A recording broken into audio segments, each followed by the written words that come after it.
Okay.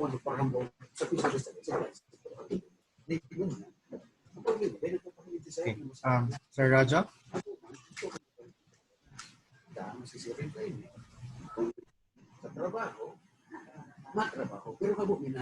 Raj? Yes, sir. Yeah. We're ready. Ano, Pwede may na ikaw ba po sa tayo. awit ko? Buwan kita. Yes. Okay, good afternoon to all our participants from Partido State University and even around the globe. So good morning, good afternoon, good evening, wherever you are. Advanced greetings also to all who would watch this presentation later.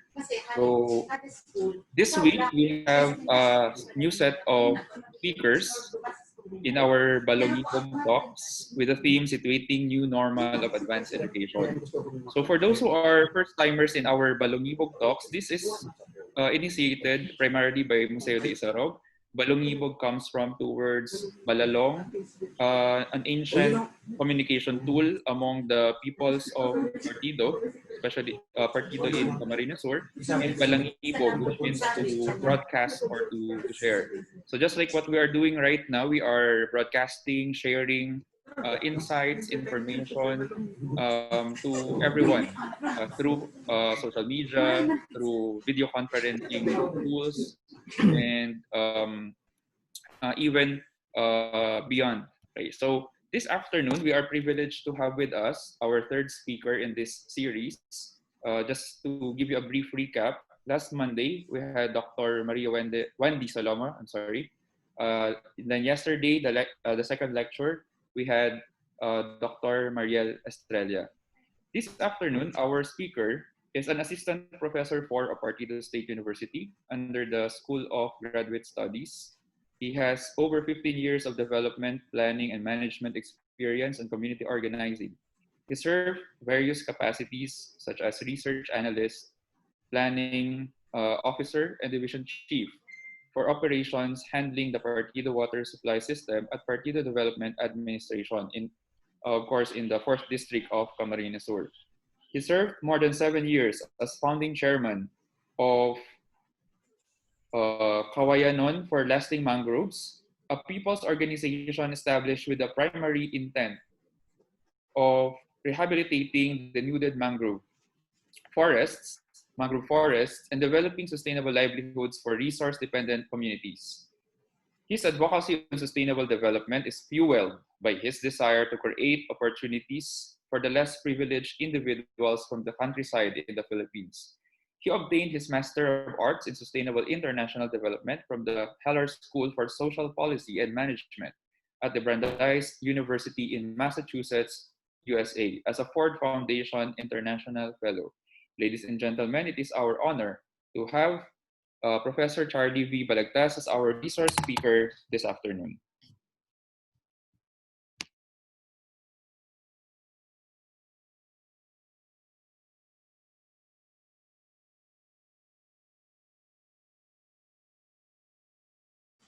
Sir Charlie, naka-mute po yung ano.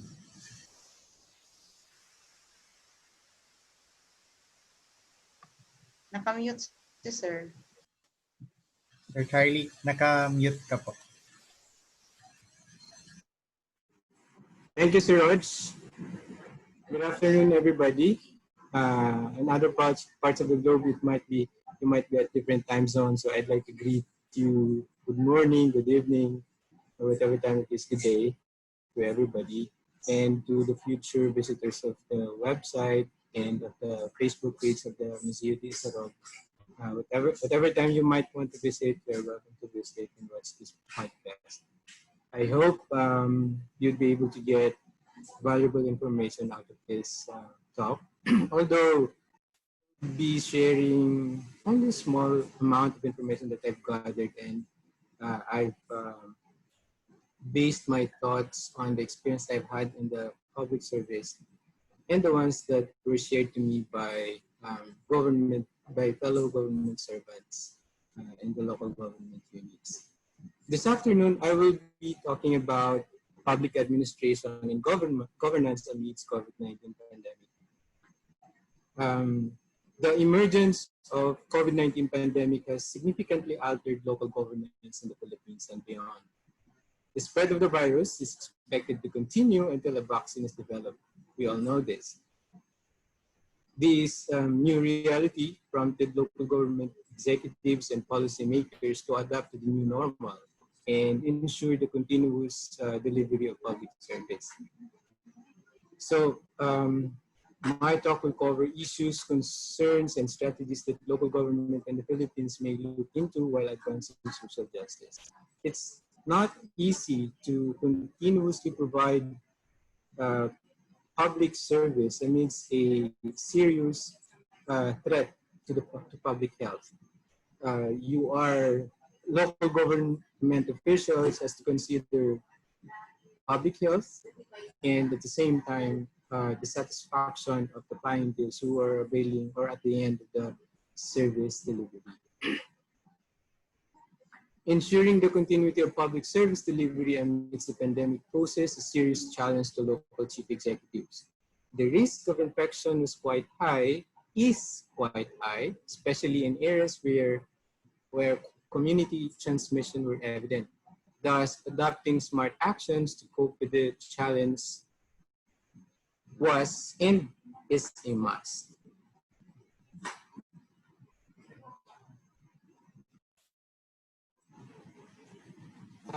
Allow me to give you a brief rundown of the challenges or impacts of the COVID-19 to local governments in the Philippines and beyond.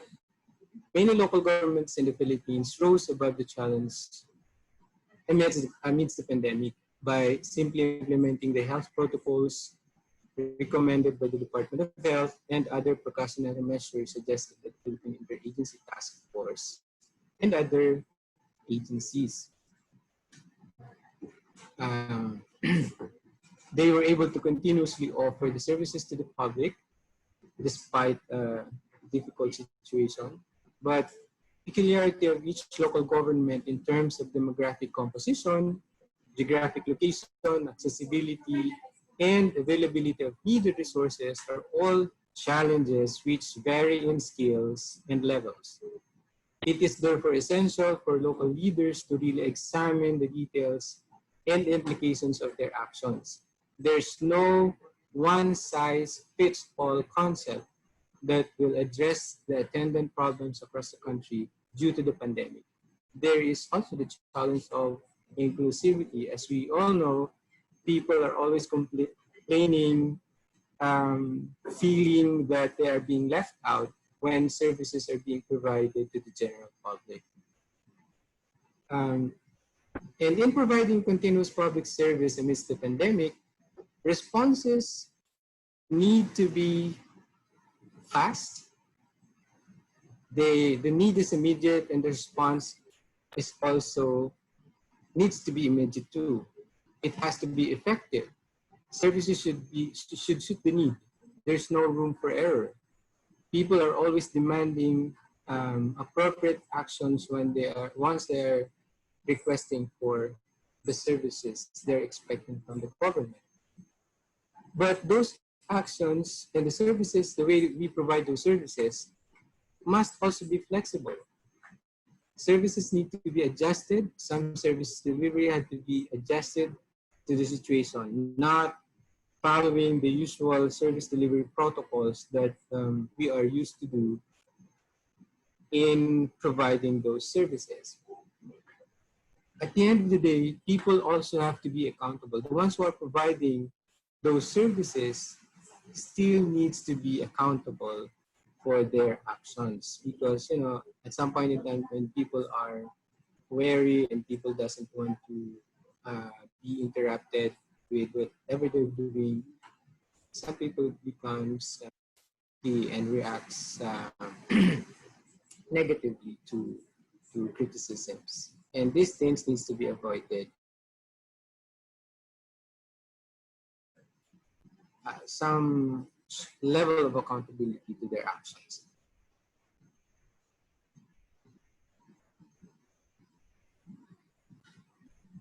So there's this needed qualities of local chief executives during the pandemic, because this is an extraordinary period in time that we are in. So we need our local leaders to step up, and most of them did. We need them to be open-minded. They have to be open to suggestions. True leaders during this situation will surely be able to easily navigate the intricacies of service delivery amidst the pandemic.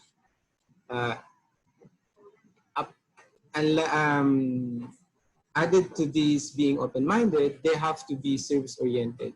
They have to implement service-oriented leadership. They must be sincere in providing public service. They should have that commitment. And just a few examples of local leaders with proactive and innovative undertakings. Let's take the case of Pasig City Mayor. We are all aware how he handled the situation without much difficulty, despite him being a neophyte local chief executive. What he did during the height of the pandemic in his city cannot be solely attributed to him as a local chief executive.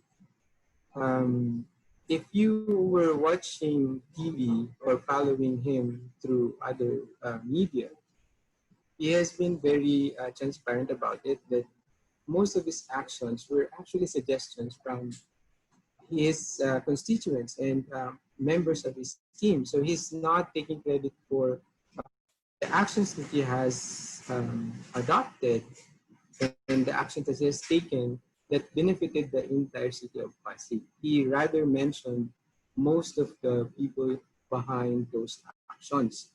And that's one important element in leadership. You have to give credit to whom credit is due, because that lifts the morale of those who are supporting you and who are part of the team. Therefore, they will become more productive in the long run.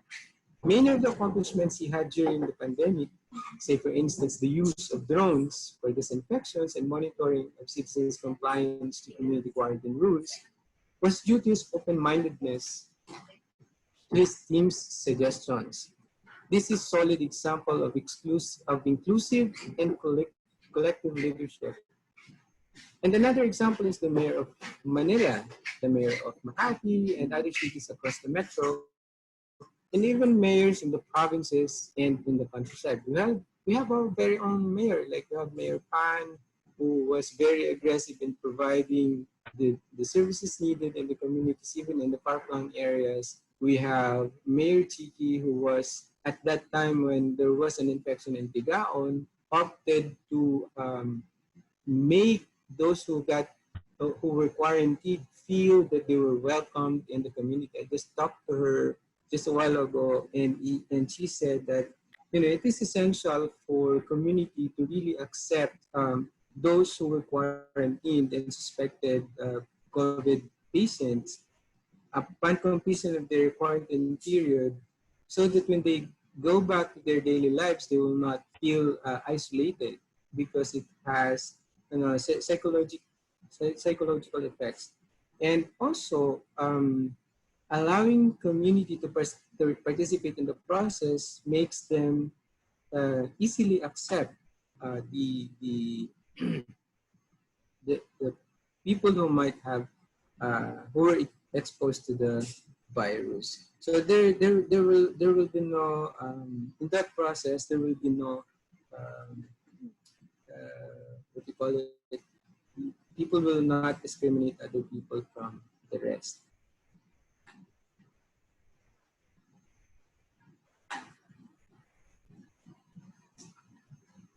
And these people have shown a really nice example on how to handle crises like this.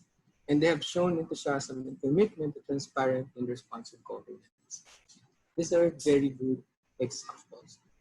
The mayors in our service area has been very aggressive in ensuring community safety and community health by adopting the protocols that was suggested by the Department of On top of it, they also came up with their own systems that will enhance this protocol, which are, these things are essential. People needs to be creative, especially leaders. They have to put their minds into it and make sure that what they are doing really works and really benefits the general population of the locality where they serve. In other parts of the globe, just a gist of this thoughts. The pandemic has actually shown how different leaders in government respond to pressing issues and challenges. In a way, it has actually, for me, it has unmasked who the real leaders are. There are leaders who has, personal motives, or they just want to project themselves as leaders, but in reality they might have some hidden agenda. And through this pandemic actually has shown who they are. If you are very particular with the rest of with the actions of the rest of the leaders across the globe, you would be able to notice you would be able to elicit what I'm talking about. Just a few examples on this aspect. In other parts of the globe,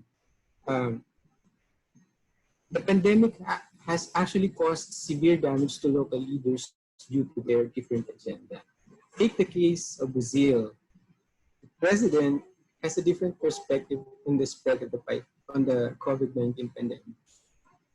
Now, Brazil is second to the US in terms of number of infections and death. Imagine, surpassing the number of infections in Europe and in other parts of the globe, and coming second to the US. It's really a serious. I think it's a serious thing that people in that area or leaders in that area need to look into. The case of New York City and the state of New York is different. The cases there, the infection has risen significantly, and it was widespread. But the leaders, both the state governor and the city mayor of New York City, they worked together to address the issues to the point that they were establishing tents in the public parks. That's at that point, it's a very proactive effort.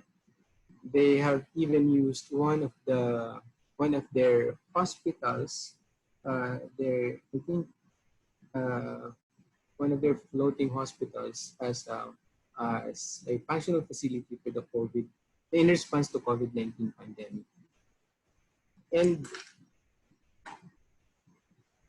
despite the massive spread of the infection, the state of New York and the city of New York was able to gradually control the increase in infection. So there was I think it was early this month that the curve has flattened in that area. It was difficult to imagine how they were able to do that given the severity of the situation, but they were able to do that. So that's a good example. I'm not saying that when the increase in cases increased, it was a good example. What I'm saying is how they handled the situation. Of course, there are many other factors which further aggravated the situation, but include and responsive leadership, which was crucial in controlling the spread of the disease, significantly contributed to the success of the statewide efforts. It was also important to note that their close coordination with other agencies within their jurisdiction played an important role in resolving the issues, in controlling the spread of the virus. Now that we're moving towards the new normal,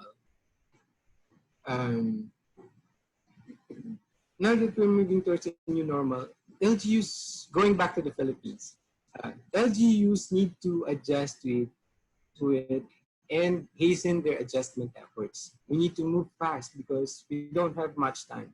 The situation is already around. We need to act as if we are already ready. In dealing with the situation, allow me to look into the following immediate needs of communities and explore options on how LGUs may respond to each of these situations. One situation is students may need support comes enrollment and school year next by August or September. Students may need internet access, they may need gadgets. And this is due to the fact that the education sector, the basic education sector, is promoting blended learning approach, while the tertiary and advanced education group is gearing up towards flexible learning delivery mode. Both need strong local support in terms of manpower and other resources. Mobility, infrastructure, and internet access are both serious challenges at this point in time, given the distant locations of residents and the countryside. Along this line, municipal and barangay LGUs may step in and mobilize existing resources to respond to the needs of the students in all levels. But they must carefully identify, take note, identify and assist those who are really in need. And there's also this issue on equitable distribution of assistance or equitable provision of assistance. Who are the ones who need the assistance most? Who are the ones who need just small amount of assistance would do? So we need to identify them carefully. So towards this, there's a need for us to generate disaggregated data, complete and disaggregated data that will show us where and who and what are the things that they need. There are assistance may be in the form of free internet access to students in urban areas, but with limited means, provision of ID gadgets, distribution and retrieval of modules to students who do not have internet access in their respective areas of residence, and provision of transport vehicles for periodic visits to schools should it be required in the future. Then allow me again to cite another example that I think is worthy citing for everybody. According to Honorable Mayor of Tigan, the Municipal Mayor City Pentabella, and her Municipal Planning and Development Coordinator, Mr. Francisco Raa, the LGU is actually considering putting up, towards this end, the blended learning system for the basic education. The LGU is considering putting up computer hubs in strategic locations, both for students and teachers. So they are going to identify strategic locations for computer hubs where everybody, all students, may be able to get access to the internet. They are planning to introduce innovations in the Kariton classroom type.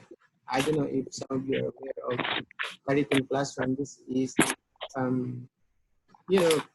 like a mobile classroom that where teachers go to the houses of students for them to be able to provide the needed educational services.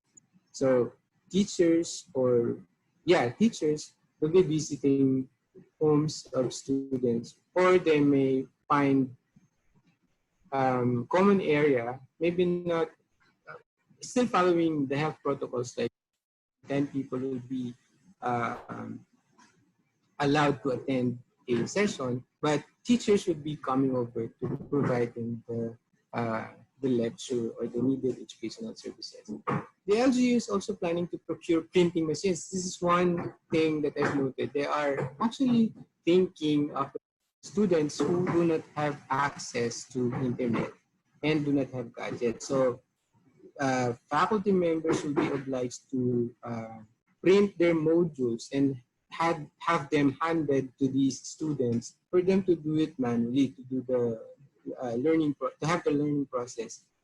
Answer the modules manually, not through online. And since they're planning to procure machines to print the modules, they are also thinking of delivering all these modules to these students in the far-flung areas where accessibility is another problem. But before implementing these strategies, they will be conducting pilot testing of these concepts and assess their effectiveness. Of course, this is something new. People need to make sure before they put so much resources into it, they have to make sure that these approaches work. And should it be proven work, or should there be adjustments needed, then that's the time that they're going to make adjustments where necessary. It is quite important, however, that we have all the data we need for any of the strategies to be effective. This should include demographics, specific locations of learners, available resources, and other vital information. And so prior to adapting or implementing strategies for the new normal, databases must be complete.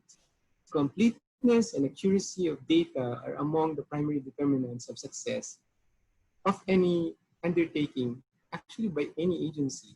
And for this particular discussion, for the LGUs, they have to have a complete and accurate data of the population that they intend to serve. Another major concern that LGUs may need to consider is how they may ensure community health and avoid COVID-19 spread of infection. Paramount to LGUs' concern, while everybody is gearing up towards the new normal, is ensuring the safety of everyone and protecting community health against the threats of COVID-19 until a vaccine is developed and made available in the market. Adopting the health protocols introduced by the Department of Health may be the easiest way of addressing this concern. However, in areas where population is sporadically distributed, it will be difficult to monitor activities at the community level. For this reason, strengthening good working relationship with people at the grassroots level is an important element to succeed. Timely reporting of observations, data, and other relevant information from the community, and then consolidating them at the municipal level or provincial level will give decision makers better overview of the situation, thus enabling them to make decisions more suited to the situation. And contributory to ensuring community health is increasing the level of awareness on hygiene and sanitation at the community level.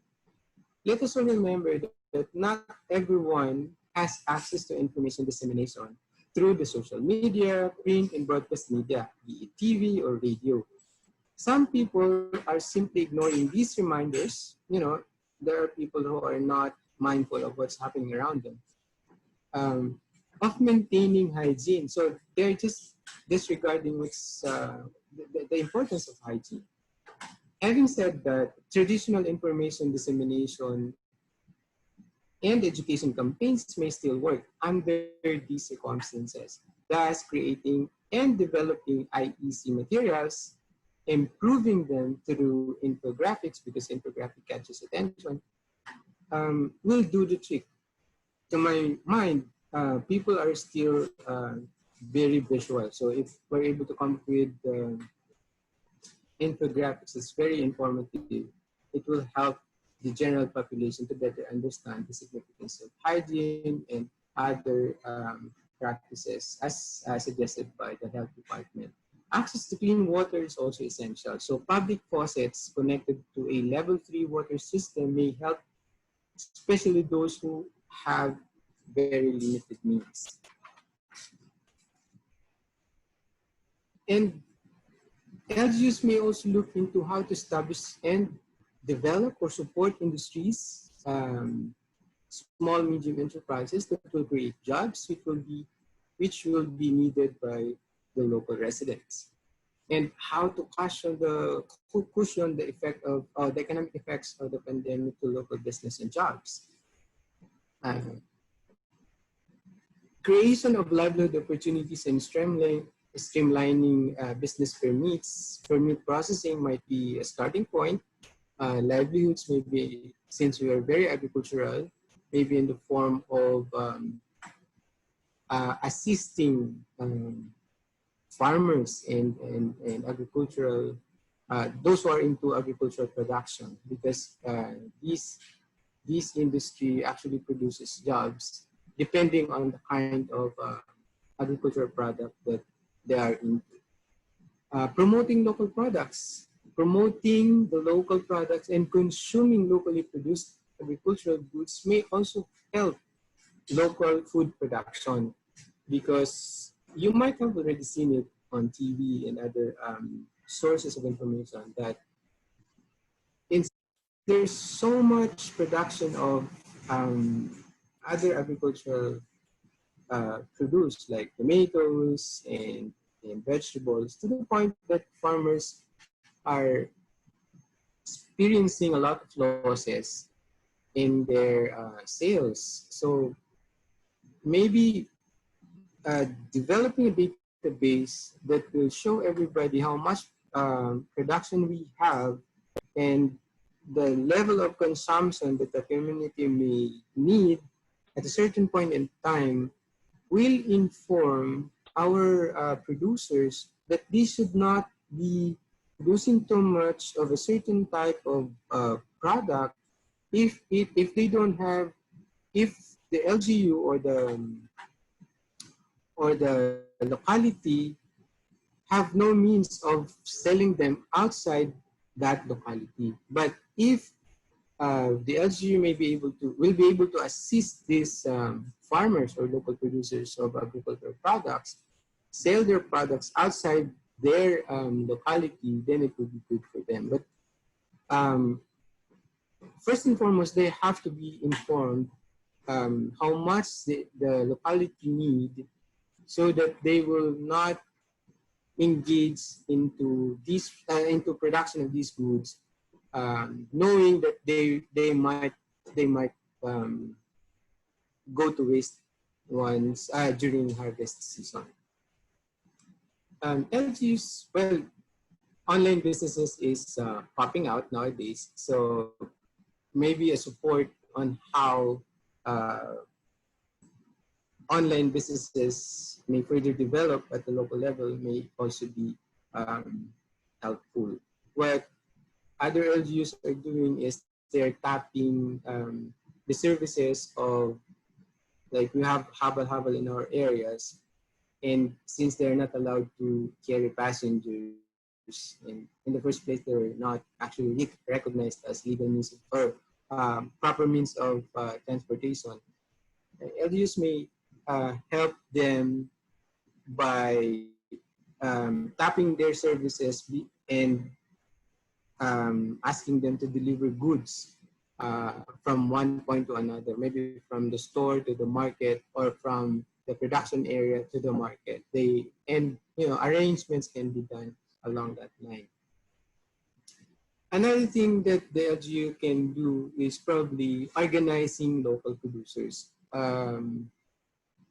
This brings me back to my previous point that establishing a database of the volume of production, the possible volume of production of certain goods, of certain agricultural goods, will enable the farmers to determine what kind of agricultural products they may need to invest on.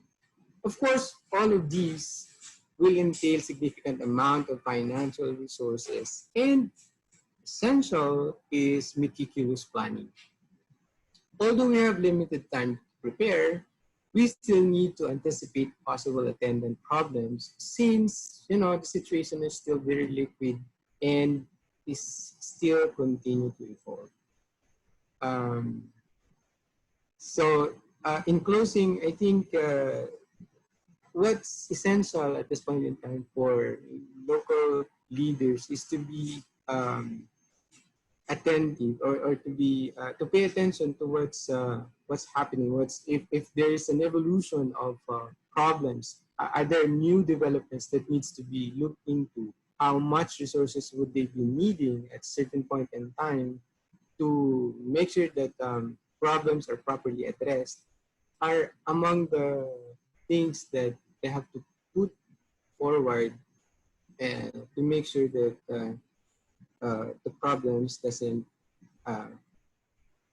worsen. That's all. Thank you for watching. Okay, thank you so much, Sir Charlie. Ayan, so hitik na hitik po kita sa information. So we will now be opening the floor to your questions. But before we, of course, some of you are still typing perhaps your questions. We would like to thank our partners in these Balongibog talks, the Center for Partido Studies, the Partido Institute of Economics, the Museo de Isarog, of course, our lead organizer, the College of Arts and Sciences, the School of Graduate Studies. All of our speakers this week actually are from the School of Graduate Studies. The Office of the University President, the Office of the Board Secretary, and the PASFECUPP student volunteers of Museo de Isarog. Okay, can we now have some of your questions or comments on the talk of Sir Charlie? He made mention about certain things the local government executives can actually do to help our kababayans, our local residents, cope with this unprecedented health crisis. And now it's turning into an economic crisis. Ayan. Yes. Yan. Okay, thank you. Here's our first question, Sir Charlie, from Teen Gumba of PSU Sangay Campus. Hi, Sir Charlie. Is there any information on the concrete steps LGUs in Partido are taking to assist students in the coming semester, especially that we will be using distance education? I talked to some local chief executives, and they're still on the drawing board. They're still planning on the appropriate steps that they need to undertake to assist the students in their respective areas. But I think students need not to worry at this point in time because, of course, they're among the primary concerns of the LGUs. So they are already discussing and talking about it. And aside from that, LGUs are also sharing information with each other. And the things that I've mentioned with you a while ago, the things that the LGU Pakistan is trying to look into, or that they're planning to, will also be shared with the rest of the LGUs. So to answer your question, there's no concrete yet. Okay, thank you, Sir Charlie. I guess what's comforting is to know that the LGUs are not, of course, overlooking these problems. As Sir Charlie mentioned, they are comparing notes. They are very much concerned with this problem. Another question, Sir Charlie, from your colleague in the SGS, from Dr. Estrella. If you are to rate the delivery of social services, particularly on education in Partido area, in a scale of 1 to 10, during this pandemic, what would it be?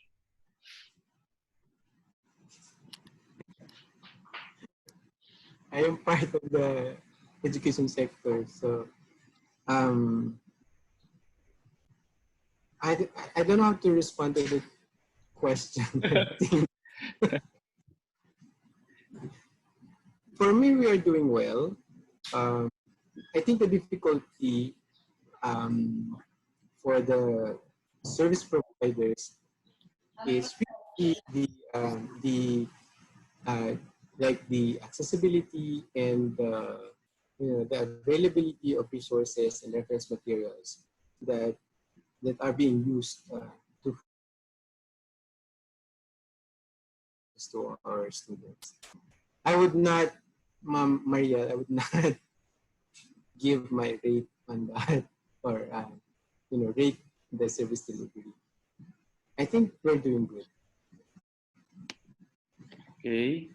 I hope that satisfies Dr. Estrella. It's hard to answer. Another question, please, from our participants. Shall we do Raj? the... yes, Dr. Gumba of the Dean of the Graduate Studies, please. Yes. Thank you, Raj. Good afternoon, Sir Charlie. One of the yes, one of the challenges I think that is faced by LGUs is the SAP, the Social Amelioration Program. So there were issues about distribution of the cash, the funds to those who were not qualified. That's in the barangay level. So I would like to refer to what's happening in the nation and not only in a particular area. So how do you think can this be handled? There's going to be another tranche, isn't it? The third tranche. So in terms of governance, what do you think would be points to consider from the local level and then up to with of course the national agency concerned, which is the SWD and the DILG. That's all. Thank you. Thank you, ma'am. Well, that's one thing that I think the LGU need to step up in distributing SAP is really, putting aside political or partisan political interess. If people are really sincere on how to equitably distribute assistance and setting aside all personal interest, then this distribution would be very effective. We are all very creative. Filipinos, for me, from my experience, are very creative in going around or circumventing the law. So the only thing that I think that would really make a difference and make this SAP work and properly distributed is the sincere commitment of local leaders and set aside partisan political interests.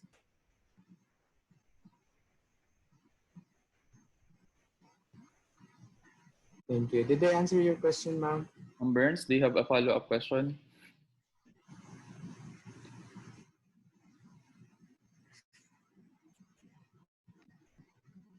Okay, Ma'am Burns gave her approval sign. Do we have other questions po from our audience, our participants rather? While waiting for other participants to ask their questions or share insights, may we remind everyone who is participating in this afternoon's Balongibog talk to please go to the chat box. There are two things you can do. You can type your questions. Another is, of course, you can see here the link to our evaluation form, the Google form that you have to fill out, from which we will base the issuance of your certificate of participation. Thank you. Ayan.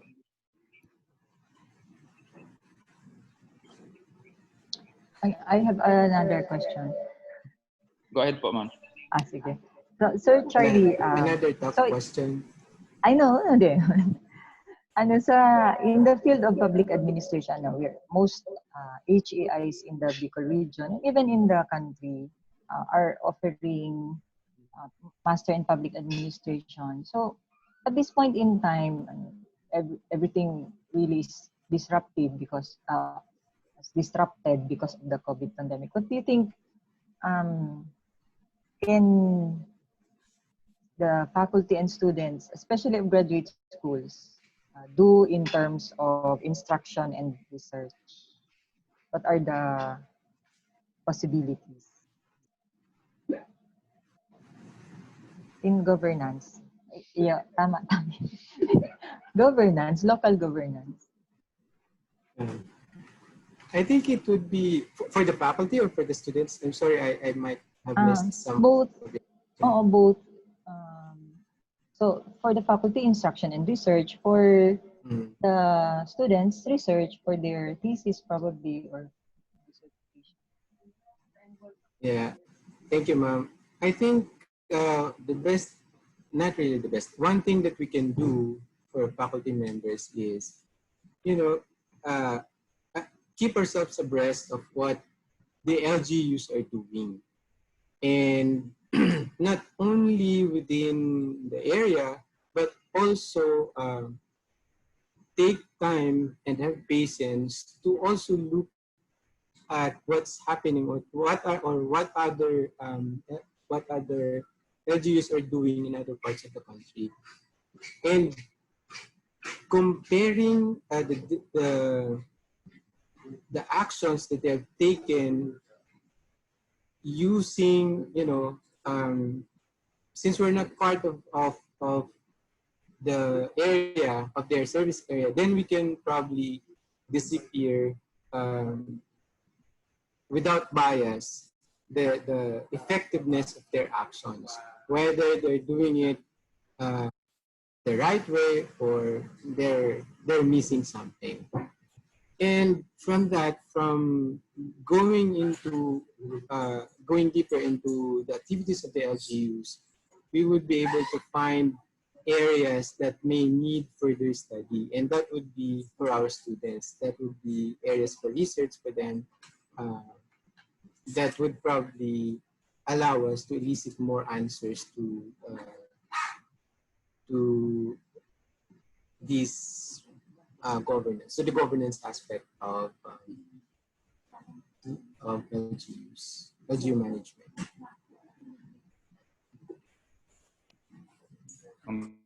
Burns, follow-up question po. Okay na daw. Ayan. So that's the second of 10 questions from Dean Burns. Thank you po, ma'am. Kidding. Ayan. So while waiting for other questions, thank you, Sir Charlie, for answering the questions. While waiting for the others to post their questions, I think one of the key takeaways in this talk is that the local officials are even more important in times of pandemic. We have seen that. Sir Charlie also pointed that out in his talk earlier. That a lot of local government officials were able to address their local problems. So, and then he also pointed out that still there are many things that local officials can do after the lockdown, especially. So again po, for all our participants, our evaluation form, the link to our evaluation form is being flashed on screen. Please do accomplish this in exchange for your certificates. Okay, Sir Charlie, here's another question from Cyril de la Vega. Hi, sir. During this pandemic, we had seen and observed that some agencies are coordinating with LGU to have their shares in alleviating the sufferings of the public, like the DSWD, DILG. However, I'm quite curious if DAR or the Bureau of Fisheries in our locality in particular have other programs to help the public. Do you have any information of our NGAs taking part through LGU? The Bureau of Plant Industry is actually providing seedlings. Thank you very much po. Thank you. What's your name? Cyril. She's my student in one of my classes. I think the only needed thing for the LGU to do is coordinate with these line agencies. Yesterday, when I was in a meeting with local chief executives and some other leaders in the district, the regional director of the Bureau of Fisheries and Resources appeared, and they were offering services and programs to the LGUs. So to me, that only shows that these line agencies are actually ready. All we need to do, all the LGU have to do is talk to them and meet with them and discuss what areas of collaboration they may want to engage. And these agencies are ready to provide whatever they have. because that's I think that's what they are there for at this point in time. They have to be proactive, and this is the time where assistance from these line agencies are really uh, badly needed. So never hesitate. Just never hesitate to reach them, reach out with them. Okay, thank you, Sir Charlie. And thanks also for the question, Miss De La Vega. We have a question. This is posted in FB coming from your colleague in the SGS, Ma'am Marilu Barcela. Would PM Sir Charles, what do you think should be the top priority of the LGUs in this time of pandemic? Can you? What do you think, Sir Charles, should be the top priority of the LGUs in this time of pandemic? For me, it's actually a choice between public health and economics. So how do we make sure that while protecting public health, people will still have their livelihoods? All the rest will follow. For as long as people have income, they have their own livelihood, they have they can go about their daily activities. If they have these things, then it would be easy for them to go ahead with their lives. So the top priorities would be health and the economic aspect of LGU management. Okay, thank you, Sir Charles. Do we still have some time left for questions? We're so happy that one of our students in the SGS asked questions. Do we have other students here?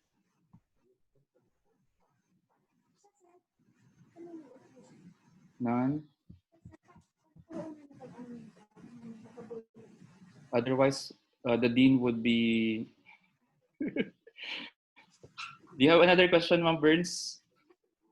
Wala, none so far. Ayan. So while waiting again, if there are still some of you who are supposed or who will be asking questions, good points. Sir Charles mentioned the importance of addressing health and economic concerns. Actually, these are the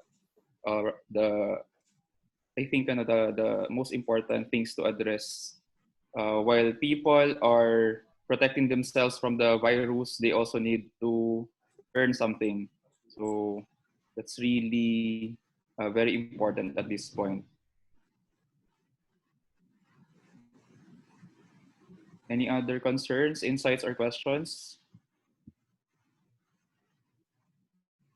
None? Dean Burns? Okay, so there being none. Ay, wait lang. Rog, ano lang, just a point for consideration. Si Rog kaya. Ano lang, curious lang ako kaya. With that point kaya, Sir Charlie, the economics and public health, Yes. curious lang ako. Siguro, we can, if you can suggest now, good, na itong mga livelihood activities that the people can start and of course supported by the LGU, but it's not going to pose a serious threat on public health. Gusto sabihin, businesses that will not require gathering or people transacting with each other physically closely. Ano daw? Online, mga online, mga that's the delivery. that's the best solution. Maybe even a combination of both online selling and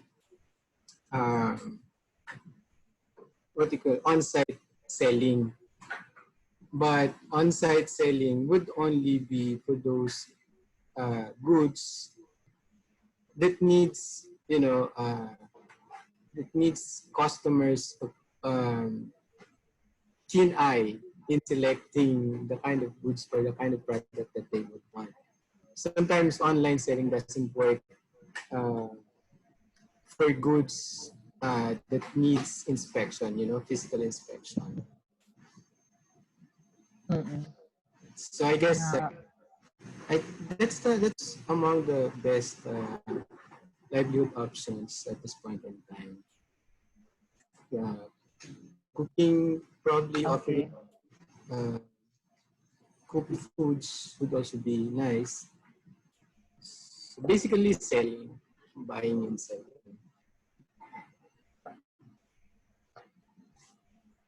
Okay. And I think it's also important for LGU initiated undertakings. I think organizing uh, farmers and producers of all sorts of goods, organizing them to determine what kinds of goods are available or are being produced would also help uh, the LGU manage the kind of goods that these groups will be producing, and will allow the consumers learn about the availability of the kinds of goods in the area.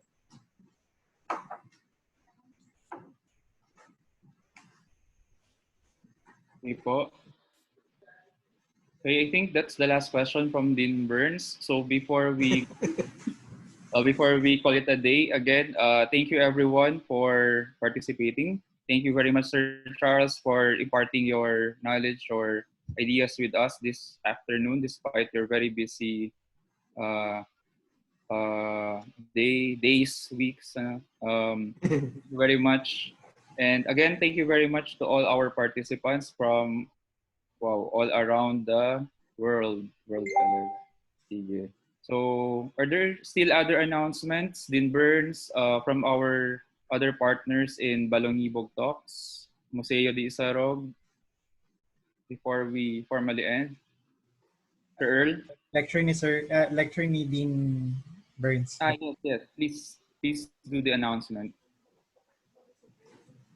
So tomorrow, the fourth of the five, a series of 5 lectures from the SGS in this week's Balongibog Talks will have the Dean of the School of Graduate Studies, Dean Gumba. And then on Friday, the last of the series, the lecturer is Ma'am Yumi De Luna, also of the School of Graduate Studies. So we hope to see you all tomorrow until Friday. And even after this week, we shall again organize many Balongibog talks in the coming weeks and months. So with that, thank you again. Salamat po, Sir Charlie. Salamat po sa gabos na nag-participar. And again, good morning, good evening, everyone. Thank you. Thank you.